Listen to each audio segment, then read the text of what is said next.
Olá, vamos continuar aqui o treinamento para o concurso na disciplina de arquitetura. O tema dessa aula vai ser desenho urbano, tá? A gente vai falar um pouquinho sobre desenho urbano, os tipos de desenho urbano, vamos ter alguns exemplos aí para vocês entenderem melhor, né, o que seria o desenho urbano. Então, no primeiro slide, a primeira pergunta, o que é o desenho urbano, né? Então, é uma forma simples, um campo de conhecimento multidisciplinar que aborda as áreas urbanas, paisagismo e arquitetura, né? Como o nome é autoexplicativo, é também ligado ao planejamento urbano e consiste em 4 atividades básicas: análise visual da área urbana, percepção do meio ambiente, identificação do comportamento ambiental e composição morfológica urbana. Nós vamos ver que tem vários tipos de desenho urbano, várias formas de representar, cada uma pode focar em desses pontos. Por exemplo, a gente tem um que pode focar mais na análise visual urbana, a outra já pode focar mais na parte comportamental, né? A distribuição comportamental, ambiental ou social, então nós vamos ver mais para frente. Mas então ele é focado em 4 atividades básicas: análise visual da área urbana, percepção do meio ambiente, identificação do comportamental ambiental e composição morfológica urbana. Então, o desenho urbano é um estudo que busca harmonia entre o espaço, construindo e respeitando as interações humanas, né? Também ele permite identificar quais são as atividades econômicas do local, o uso social, a relação ambiente natural, entre outras características importantes. Então, ele vai classificar também, pode ser, por exemplo, desenho urbano de uma área industrial, desenho urbano de um supercentro, um desenho urbano de vazios, que nós vamos ver mais para frente, daqui a pouco, um desenho urbano de vegetação, distribuição de vegetação no município, por exemplo. Então, nós vamos ver isso, todos os exemplos aqui para frente. Então, nós vamos ver também a aula mais para frente de planejamento urbano e qual a diferença do planejamento urbano e do desenho urbano. Na verdade, os dois andam juntos, né? Nós precisamos do desenho urbano para ser realizado o planejamento urbano. O planejamento urbano é algo mais amplo, uma visão mais ampla do todo, né? O desenho urbano é uma forma de representar, né, esse planejamento urbano, né? Então, o planejamento urbano é algo muito importante, né? E todos sabem a importância do planejamento e dos projetos arquitetônicos, mas, afinal, onde entra o desenho urbano? Aí, enquanto o planejamento urbano foca no crescimento das cidades, a organização dos espaços, projetos de arquitetura, e pensa na criação, na localização, na posição dos edifícios, por exemplo, o desenho urbano que faz o traçado das ruas, dos bairros, das malhas viárias, é o que representa o planejamento urbano, na verdade, né? Então, é ele que vai organizar esses elementos do planejamento urbano, ele que vai mostrar como vai fazer as interações, né, através de vias, através dos bairros, como vão fazer interligações, ele vai representar o planejamento urbano, é uma forma de representação do planejamento urbano, que é uma coisa muito mais ampla, que nós vamos ver a parte também, uma aula só sobre planejamento urbano, tá? Então, nós temos 4 tipos de desenho urbano, assim, nessa classificação, né? Essenciais para o nosso entendimento, já que agora você aprendeu um pouco o que é o desenho urbano. Então, a gente vai aprofundar um pouco mais no assunto e mostrar quais os tipos de desenho urbano que a gente pode ter, né? A gente tem o desenho urbano total. O primeiro desenho urbano total, o primeiro desenho urbano total. O mesmo é quando uma única equipe controla todo o projeto. Não é muito comum no Brasil, que é um desenho que é feito de forma global, com uma única equipe montando todo o projeto. O desenho urbano out of a pace é o desenho urbano que já é formado por tipo de uma equipe que cria um plano geral que orienta a ação dos empreendedores que desejam construir a cidade. Então, já é uma coisa, já é por pedaços, né? Tipo assim, todo um pedaço, né? Então, eu pego o desenho urbano total, uma visão aberta, eu já vou diminuindo em relação aos outros desenhos urbanos, né? Já o desenho urbano país by país, a produção das edificações é feita a partir de centenas e milhares de decisões individuais que devem obedecer um conjunto de normas gerais. Com isso, a construção das edificações é controlada pela parte de zoneamento, incentivos e penalidades, assim mantendo uma organização. Nós vamos ver a parte de urbanismo, a parte de urbanismo, né? O plano diretor das cidades, por isso que ele fala muito de incentivos e penalidades, porque, na verdade, o plano diretor, uma das coisas que é apontada no plano diretor é a questão de multas, né? Reparações, etc., que nós vamos ver também mais para frente na matéria de plano diretor, né? Então, a gente vai no total, a gente vai para o total, mas em pedaços, depois vai pedaços por pedaço. E tem o desenho urbano plug-in, que é o quarto tipo de desenho urbano. Essa já segue o conceito da arquitetura urbana, que é um conjunto de ações pontuais com o objetivo de incentivar o desenvolvimento sustentável das cidades. Aí já vamos lá, mais um detalhezinho ainda, né? Então, aqui é só uma imagem assim, do desenho urbano total, né? Então, assim, a gente dividiria o desenho urbano total, depois a gente iria no desenho urbano all of PAIS, depois PAIS by PAIS, né? Então, a gente ia dividindo assim, em pedaços, né? Até chegar no plugin, que é o mais detalhe, é o ponto mais em detalhe, mais focado num ponto só. Então, aqui nós estamos mostrando o desenho de uma cidade, né? O desenho da cidade está em constante evolução, como todo mundo sabe. Com o passar do tempo, busca uma referência nas cidades do mundo, virou algo essencial. Assim que se refere à mudança do paradigma entre cidades tradicionais, do academicismo e a cidade de movimento moderno. Então, aqui a gente está mostrando uma interação entre o movimento moderno, o tradicional. Então, cada vez as cidades estão tendo uma maior interação e quebrando paradigmas, né? E aqui nós também temos um desenho também, que é um desenho de bairros industriais, né? Que normalmente eles ficam nas zonas mais afastadas dos grandes centros, né? O desenho de bairros industriais é específico e é importante, pois os bairros industriais se encontram em regiões mais afastadas da cidade. Assim, predominam as indústrias e fábricas, por isso precisam ser planejadas e bem executadas no desenho.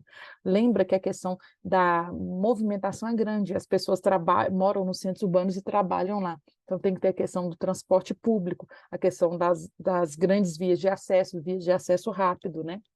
Então, em muitos desses bairros, em seu entorno, estão os bairros residuais dos próprios trabalhadores, né, das indústrias. Nesse caso, o planejamento tem que ser bem revisado para evitar qualquer tipo de erro e risco toxicológicos. Dependendo do tipo de usina, tem que ficar indo um pouco mais afastado, a questão de explosão, emissão de gases, então tem que tomar um pouco mais de cuidado.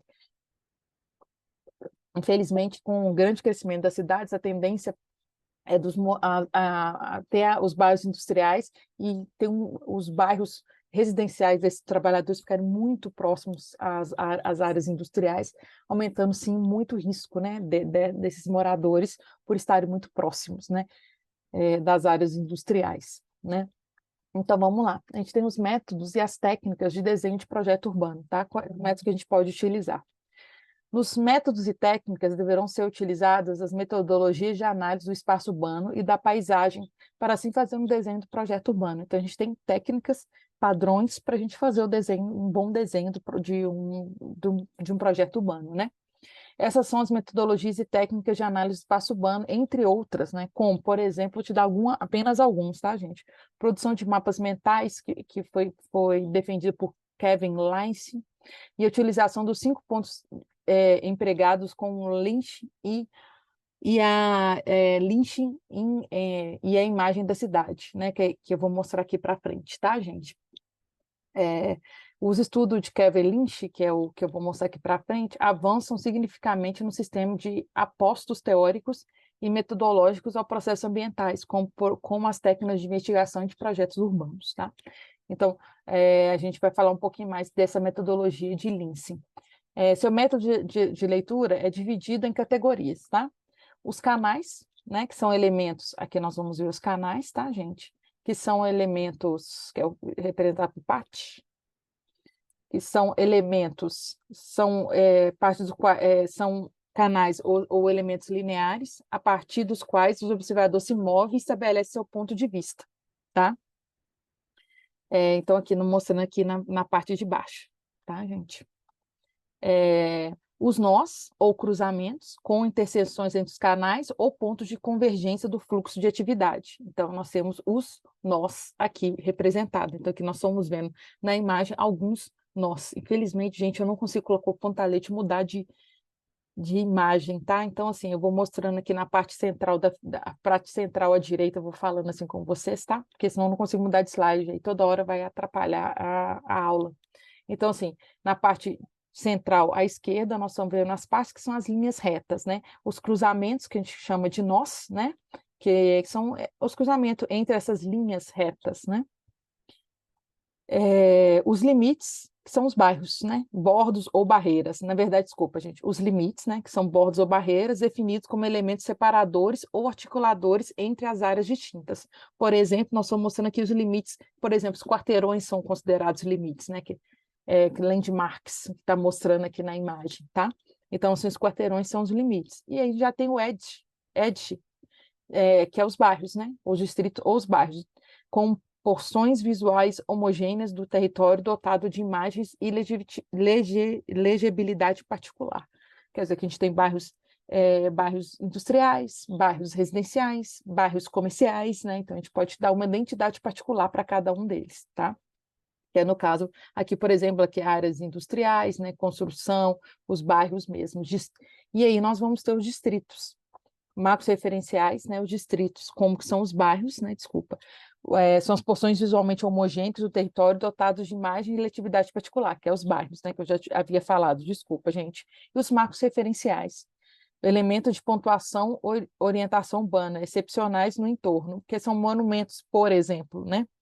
Então, por exemplo, a gente tem aqui no caso de Belo Horizonte, que é o município onde que eu moro, a gente tem a Praça 7, tem o pirulito da Praça 7, que é como se fosse um marco central, na qual todo mundo vai se orientar para aquele ponto. Então, são vários marcos que a gente pode colocar. Então, voltando, os métodos de leitura dividido em categorias, que é pelo Kevin Lansing, desculpa meu inglês, tá, gente? Os canais, os nós, que são os cruzamentos, os limites, que são definidos bordas ou barreiras, ou pensa em quarteirões, por exemplo, os distritos, que são os bairros, e os marcos referenciais, né? Esse é alguns métodos de leitura e categoria de desenho urbano, né? De um projeto de desenho urbano. Então, a gente sempre vai ter esses pontos de marcações principais.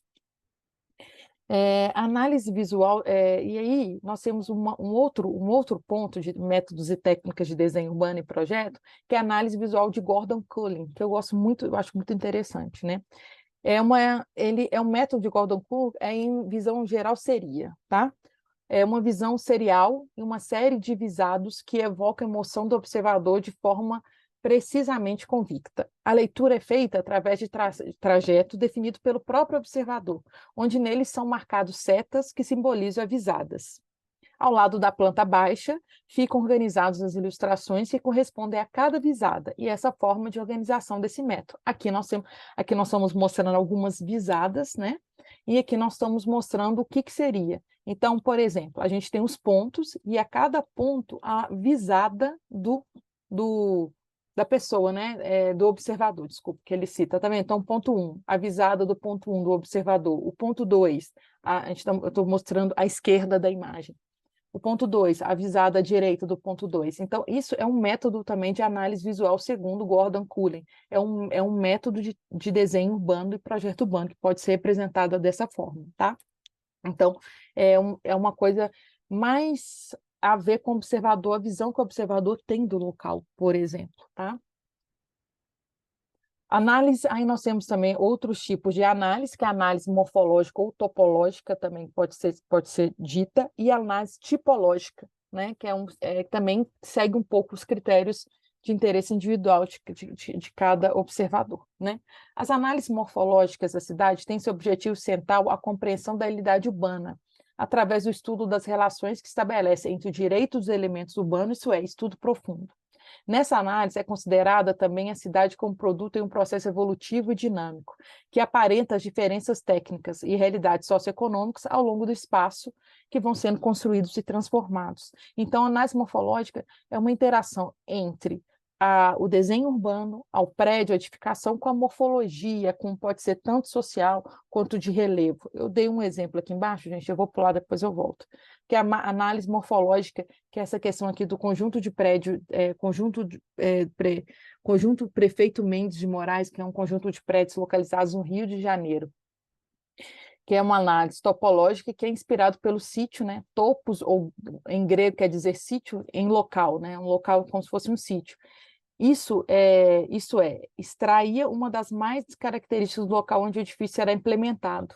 Um exemplo conhecido de forma topológica é o conjunto habitacional Pedregulho, no Rio de Janeiro, onde a linha tortuosa geratriz do volume do edifício é a curva do próprio terreno. Então, ele faz esse movimento, essa curvatura para respeitar o próprio terreno, né? Aí aqui também dá outros exemplos, cidades coloniais do sul de Minas, né, cujo movimento do telhado consequentemente, que respeita o relevo local da região. Então, mostrando aqui a arquitetura próxima a algum ponto, né, que no caso aqui é o relevo. Então, respeitando o relevo, ficando mais morfológico, respeitando mais aquele local. E também a gente tem, além disso, o método tripológico, né, que é um critério individual que precisa de uma análise centrada de um posicionamento. Então, aqui é a forma tipológica, que é derivada de tipos arquitetônicos, né, é mais frequente, tanto na arquitetura histórica quanto a contemporânea. Vejamos o que vem a ser, né? Qualquer pessoa já terá observado quanto os espaços das igrejas tradicionais se parecem. Então, por exemplo, eu estou respeitando, entre aspas, a tipologia daquela igreja, né? Então, estou mostrando aqui os espaços internos de 3 igrejas de Ouro Preto, né? Trata-se de um tipo arquitetônico chamado de basílica cristã, desenvolvida na Idade Média na Europa a partir da basílica pagã, edifício comercial institucional dos romanos. Então, mostrando aí o respeito da tipologia, né, que seria uma forma de definir certos padrões. Então, vamos falar um pouquinho mais. Então, a gente falou um pouquinho aqui das análises morfológicas e tipológicas, né? E agora nós vamos morfológica, respeitando algum ponto, tentando a interação entre a arquitetura e o local, a tipologia, respeitando um tipo padrão, né? Por exemplo, a Igreja de Ouro Preto. E agora nós vamos falar um pouquinho do traçado urbano, tá? Muito importante isso aqui, que também faz parte do desenho urbano. O traçado urbano. Sobre o traçado urbano, é certo afirmar que deve-se começar pelas avenidas, ruas e passeios para pedestres. Nós vamos ver também mais para frente a questão das vias, tá? Viárias, a gente vai ver vias primárias, secundárias, terciárias, o que classifica cada uma das vias, tá? Isso aí nós vamos ver na matéria de análise viária, tá? Que a gente fala também engenharia de trânsito também, a gente pode citar esse termo. Tendo o mesmo resultado, pois depende da topografia, dos tipos e usuários, das razões pelas quais as vias são usadas, tá?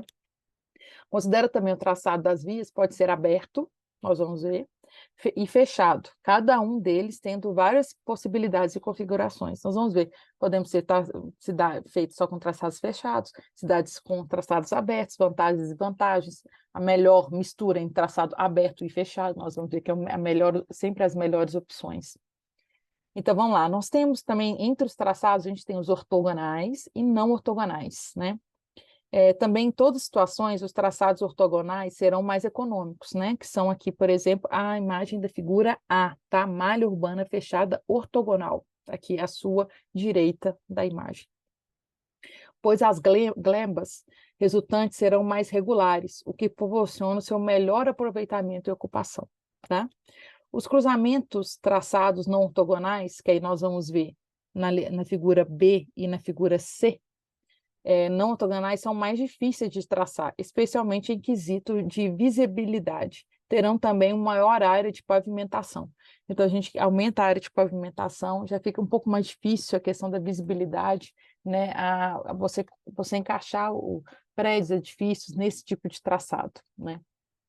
A gente tem as malhas lineares, as malhas reticuladas, né, e as malhas radiais também. Nós estamos conseguindo ver aqui na figura abaixo à esquerda do slide, né? Então, tipo de malha linear, reticular, né, que é paralelas, e malha radial, que não tem uma linha, não, elas são radiais, elas se encontram num ponto central.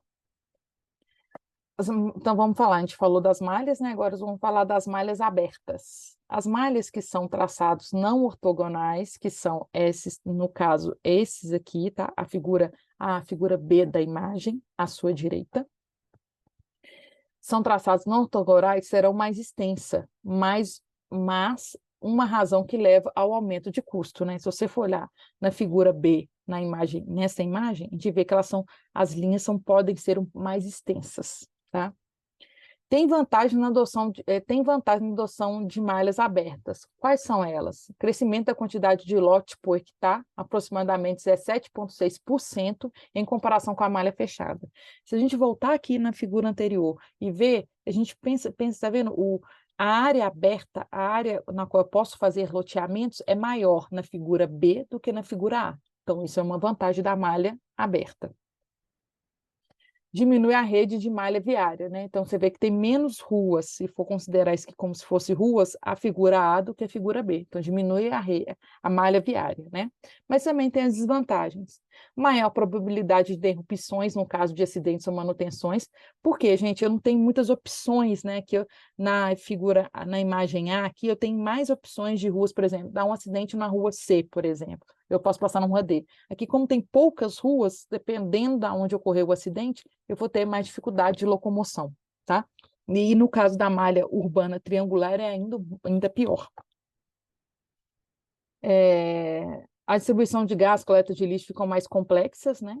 E os custos de transporte aumentam, pois a distância ficam maiores, né? Eu ganho, vamos lá, na figura B, eu ganho em relação à área de loteamento, mas as ruas ficam mais espaçadas, então tem que andar mais para chegar na outra rua, por exemplo, né? A figura a seguir, gente, mostra o lotes quando o traçado não é ortogonal. Então, nós temos aqui, deixa eu ver aqui, traçados abertos aqui. Então, mostrando os lotes quando não é ortogonal. Acaba que também tem um outro ponto, ficam lotes de tamanho e áreas diferentes. Isso é muito ruim para a questão de loteamentos, tá? Então, mostrando aqui, tá vendo como é que ficaria, por exemplo, um bairro com os lotes quando os traçados não é ortogonal. A gente ganha em relação à área de construção, mas a gente perde em relação a mobilidade e o custo de transporte aumenta, porque acaba que a gente tem maior dificuldade aqui no transporte. Por exemplo, se olhar aqui, os pontos centrais que ligam os lotes é como se fosse uma rua principal, ela fica meio... Se acontecer um acidente nessa rua principal, onde está ligando os lotes, fica um pouco mais complicado de sair, né? Então, acaba travando o trânsito aqui. E a forma também dos lotes irregulares. É muito interessante. Eu tenho um sítio muito antigo, né, o loteamento, né, no condomínio, que é assim, cada lote é de um tamanho. Eu ainda consegui pegar um lote padrão, mas tem lote de tudo quanto é jeito lá. Muita gente nem sabe que esse terreno pertence àquele lote, né, que foi feito dessa formazinha que está aqui. E tem muita dificuldade de locomoção interna lá também, sabe? Traçado aberto e fechado. Então, assim, o que acontece? Nós temos uma vantagem, a mistura dos dois, né? Que é o traçado aberto e o traçado fechado, né? Estima-se que a melhor solução é a combinação dos dois, né? O traçado aberto e o traçado fechado. Como exemplo, a boa alternativa é definir as vias de trânsito intensas. Olha essa cidade, a imagem dessa cidade abaixo, né? O ponto central representado, que seria sempre aquela praça, né? Como a gente já falou lá na frente, no desenho, na parte de desenho urbano. Então, nós temos as vias de trânsito intensos, as arteriais com traçado fechado, vias secundárias de trânsito eventual podem ser abertas, né? As arteriais com traçado fechado, né? E as arteriais maiores, abertas, né? Que elas são maiores, vai até lá na frente. E as centrais dentro do bairro, as secundárias, com traçado fechado, né? São cortados por várias outras ruas.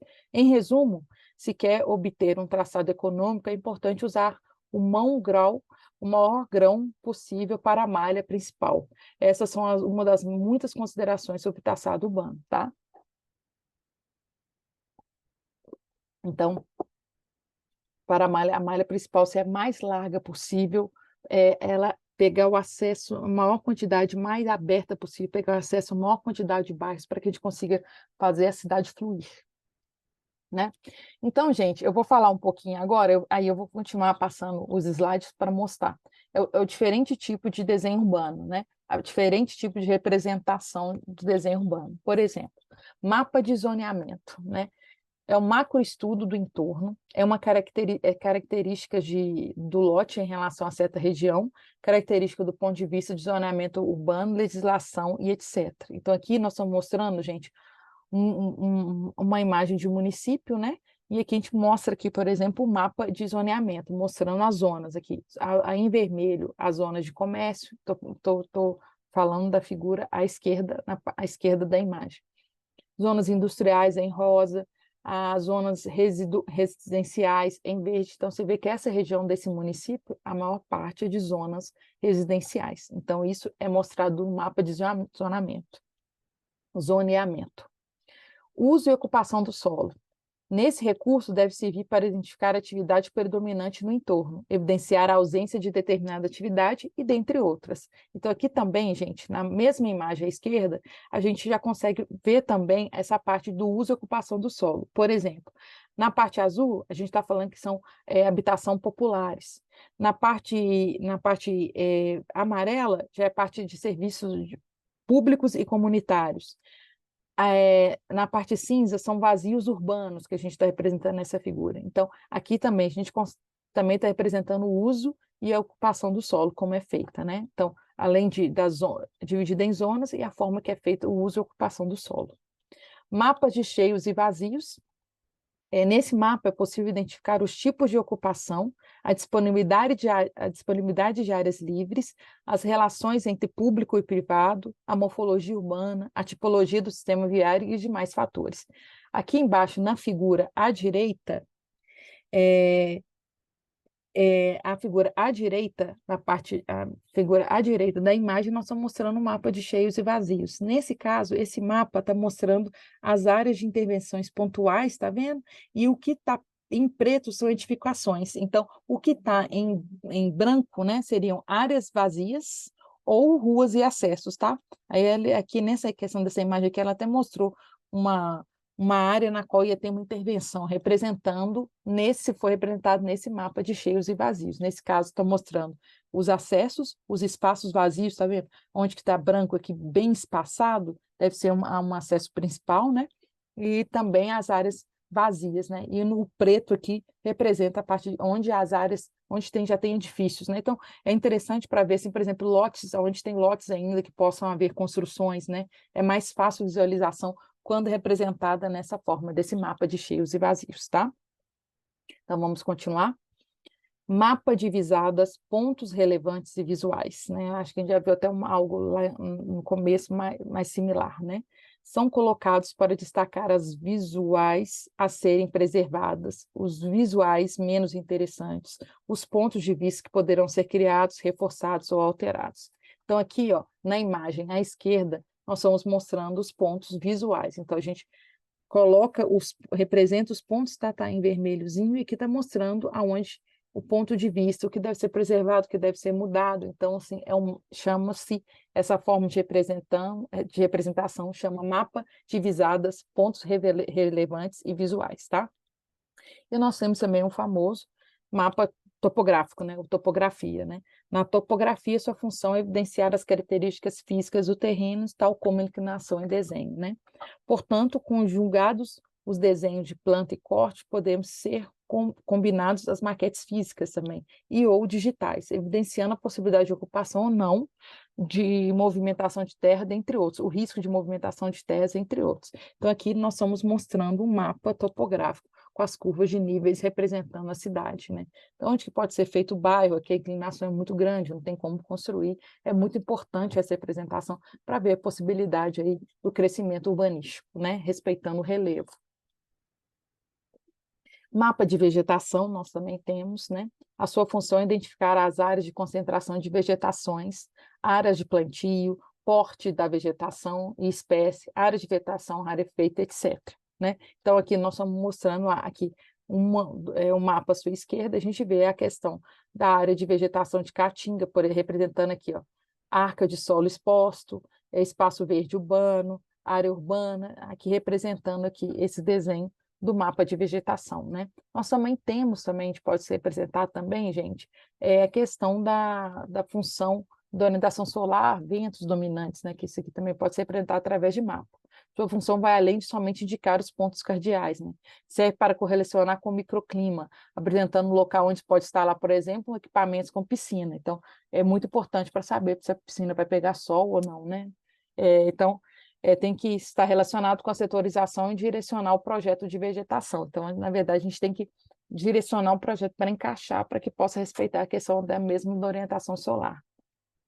E nós temos também um mapa que representa principalmente os sistemas viários e fluxos, né? Na estrutura viária é mencionada a possibilidade de alterações ou explicitando condicionantes de acessos, evidenciar as principais vias, entre outras, né?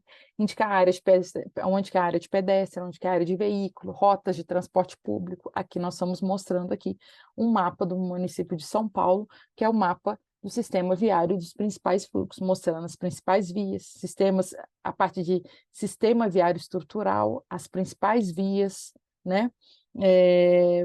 Mostrando o rodoanel, a parte de rodoanel, até mesmo a questão da hidrografia, né? Onde tem rios, né? Os limites dos rodoanel, a próprio limite do município, desculpa, passou aqui, o limite dos municípios vizinhos. Então, esse aqui também é uma forma de representar um mapa de sistema viário. Todos esses mapas, essas definições, é dado na parte de desenho urbano, ok?